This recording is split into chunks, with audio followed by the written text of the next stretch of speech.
So why did Skylanders die? Honestly, it comes down to two big things: oversaturation and corporate greed.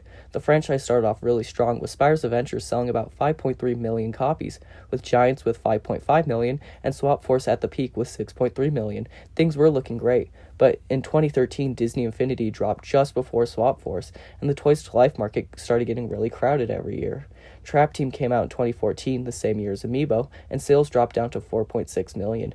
And in 2015, LEGO Dimensions showed up just a few days after Skylanders Superchargers, and that game barely hit 2.8 million in sales. And by the time Imaginators came out, with all four major franchises being available, it only sold 1.9 million copies.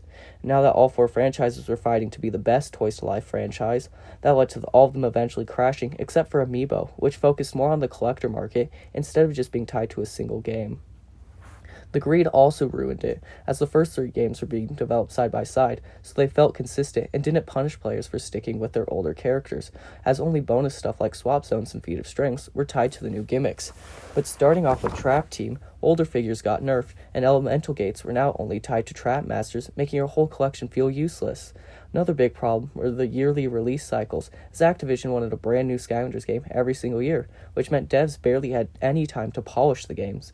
Trap Team only had 8 months of development cycle, making it super buggy with a bunch of scrapped stuff from Skylanders like Series 4 Cinder, Series 2 Flashwing, and Battle Arenas, and much more was scrapped.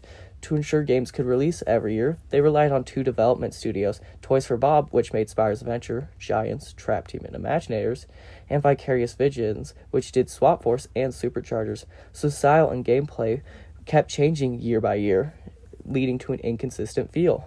It made the series feel all over the place, and it didn't know what it wanted to be towards the end. So yeah, the oversaturation, corporate greed, and rushed dev cycles killed Skylanders. What started off as something amazing got buried too fast by too much and trying to do way too much. And honestly, it did deserve better as a franchise. I think 2-year release cycles instead of yearly could have saved the franchise and also saved people money.